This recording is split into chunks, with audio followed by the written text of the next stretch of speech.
Big Boss season 7 Malayalam. So ഇന്നലത്തെ എപ്പിസോഡിൽ ഞാൻ കണ്ട വേറൊരു സംഭവം എന്ന് വെച്ച് കഴിഞ്ഞാൽ ലാലേട്ടൻ നൂറയോടും ആദിലയോടും ഷാനവാസിനോടും ചോദിക്കുന്നുണ്ട്, നിങ്ങൾ ആർക്കെതിരെയാണ് ഒരു ഗൂഢാലോചന നടത്തിയത്? അതായത് ആ ആൾക്ക് സ്ക്രീൻ സ്പേസ് കൊടുക്കരുത് എന്നൊക്കെ ആരെ പറ്റിയാണ് നിങ്ങൾ പറഞ്ഞത്?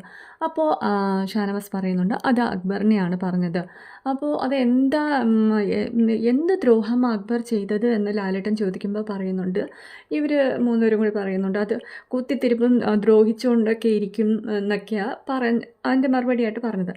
അപ്പോൾ ലാലേട്ടൻ ചോദിക്കുന്നുണ്ട്, അപ്പോൾ അതെന്താ, നമ്മൾ ഇതൊന്നും കണ്ടില്ലല്ലോ, ഞങ്ങൾ ഇതൊക്കെ വാച്ച് ചെയ്തുകൊണ്ടിരിക്കും, ഇതൊന്നും ഞങ്ങൾ കണ്ടില്ല. അപ്പോൾ എനിക്ക് ചോദിക്കാനുള്ളത്, എനിക്ക് ഓൾറെഡി ഫീൽ ചെയ്തിട്ട് അക്ബറിനോടൊരു ഫേവറിസമുണ്ട്. അക്ബർ കാണിക്കുന്നൊന്നും ഈ ലാലേട്ടനും ബിഗ് ബോസും ടീമും കാണാറില്ല.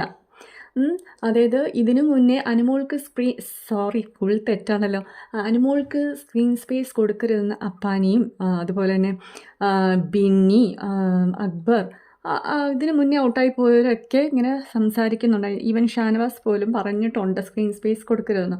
അപ്പോഴൊന്നും ലാലേട്ടൻ അത് ചൂണ്ടിക്കാണിച്ചിട്ടില്ല. ഇപ്പോൾ അത് പൊക്കിക്കൊണ്ട് വരേണ്ട വല്ല കാര്യമുണ്ടോ? ഇല്ല. അപ്പോൾ ഇങ്ങനെ ലാലേട്ടൻ പറയാണ്, ഇതൊന്നും ഞങ്ങൾ സ്ക്രീനിൽ കണ്ടില്ലല്ലോ. അപ്പോൾ ലാലേട്ടൻ ചോദിക്കുന്നുണ്ട്, അപ്പോൾ നിങ്ങൾ ഉദ്ദേശിക്കുന്നത് നിങ്ങൾ പറയുന്ന കാര്യങ്ങൾക്ക് സമ്മതിച്ച് തരണം, അതുപോലെ തന്നെ കൂടെ നടക്കാതിരിക്കുന്നതൊക്കെയാണോ അയാൾ നിങ്ങളോട് ചെയ്യുന്ന ദ്രോഹം?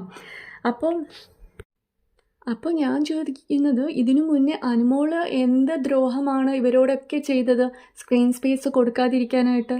അപ്പോൾ അതൊന്നും അന്ന് ലാലേട്ടനും ബിഗ് ബോസ് ടീമിനൊന്നും ചോദിക്കാനില്ലായിരുന്നു. ഇപ്പം എന്താ ഇങ്ങനെ?